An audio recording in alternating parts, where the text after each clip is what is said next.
through the week, mid-70s this weekend, and then we're right around the low 70s for the 4th of July. Now, if you're headed toward the mountains, this is where we are gusty. At least for the next 2 to 3 days, Saturday and Sunday, do expect some of the wind gusts to pick up for you there. You'll see the sunshine, overnight lows in the mid-40s, and still warm throughout the afternoon, around 80 degrees. That'll continue through the week for you and our deserts. Well, very hot out there in those mid to upper 90s the next few days. Also, looking at a few windy conditions there for us through the weekend. We will continue to see those mid to upper 90s into our 4th of July here, with Palm Springs pushing those 110-degree temperatures. All right, Carly, thank you. And now let's take a look at some of our headlines on this Saturday morning.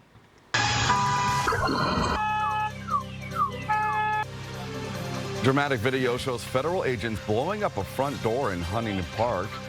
Why agents were searching for the man in the home, plus what the family had to say about the terrifying encounter. And beautifying LA, the event happening today to clean up our neighborhoods before major events like the Summer Olympics come to town. And rewriting the script, the big win for Hollywood, aiming to keep TV and film jobs local. Now, Southern California's news leader, ABC 7 Eyewitness News. Good morning. It's 5 o'clock on your Saturday. I'm Irene Cruz. And I'm Tony Cabrera. We start in Huntington Park, where agents blew open a door of a home to find a man that they say rammed a federal vehicle last week during immigration raids. The man's wife says there was no knock or no notice before the escalation.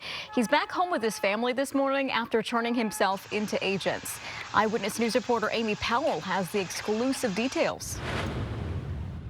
Jorge Sierra Hernandez back at home with his girlfriend, getting a look at the damage caused by armed federal agents who stormed their Huntington Park house in the early morning hours. They were up to right here with their rifles, and we heard some screaming up in the front, but we couldn't see because everything was blocked, but it was pretty shocking. A window shattered, a drone sent in, the front door blown off by the explosion. Inside, a terrified Jenny Ramirez trying to protect the couple's 2 young children. Jorge was not at home. In Spanish, Jenny says, "Where they broke the window, my baby was there, and before I got him out of there is when it exploded. My ears went blank. I imagined how they would feel, and they were shaking." What happened here today, this morning, it's hard to put into words. The federal action stemming from an incident during a protest against ICE activity in the Bell Maywood area last week. There were reports of people running into federal cars. A government spokesman claiming Jorge Sierra Hernandez rammed his car into a Border Patrol vehicle, obstructing the work of agents. This family, did nothing wrong. Like I said, they were involved in a minor traffic accident. And then this is a level of violence and the response that we get. This incident happened and they told Jorge, "Have they told you what we did? Do you know what we did already?" And he said, "Yeah, I talked to my wife." Hernandez turned himself into federal agents and is now free on bail. Set aside the monetary, the physical damage. You cannot put a dollar amount on the emotional damage, on the trauma, not only from Jenny, not only from her husband, but also from the children. Amy Powell, ABC 7 Eyewitness News.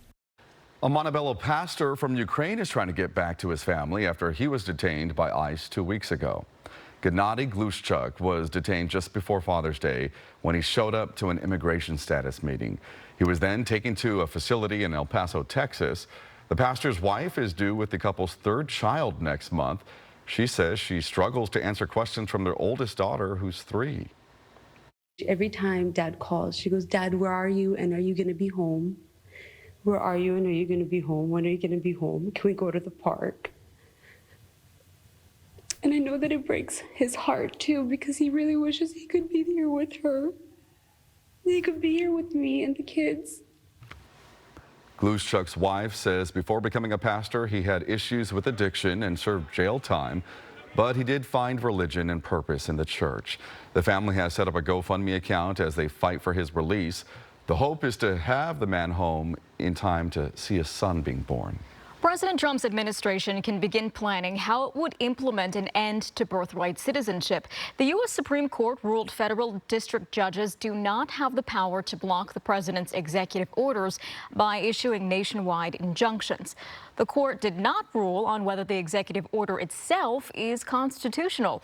So that means the legal fight isn't over. The High Court's ruling sends cases challenging the president's birthright citizenship executive order back to the lower courts. Happening today, after a rough few weeks in downtown LA, the mayor is inviting Angelinos out to put a shine back on the city.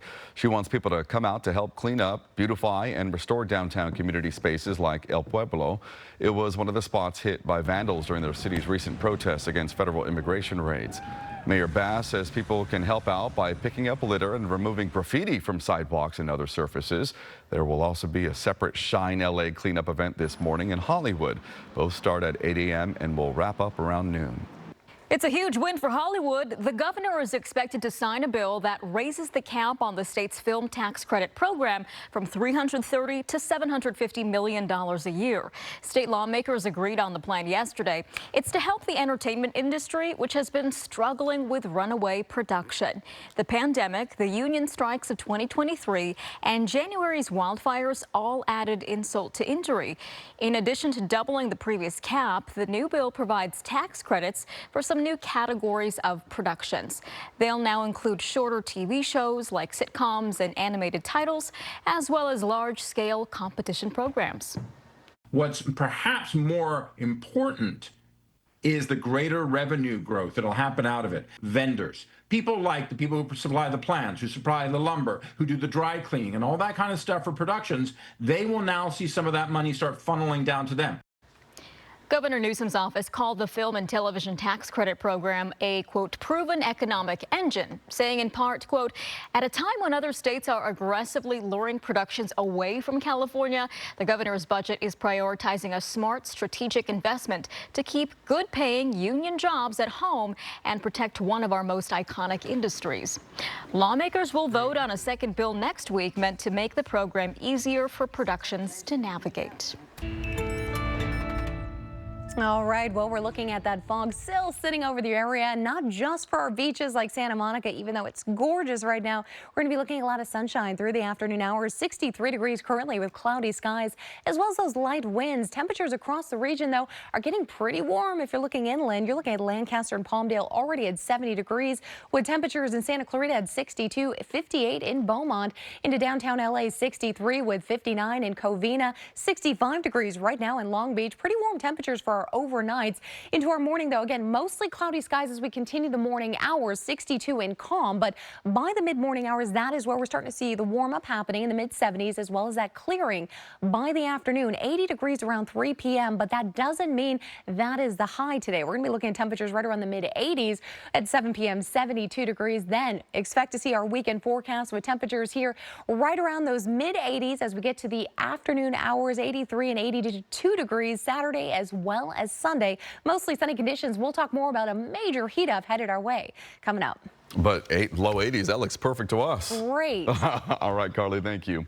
An event you won't want to miss happening at the Santa Monica Pier. What you need to know. Plus, the highly anticipated album from Barbra Streisand is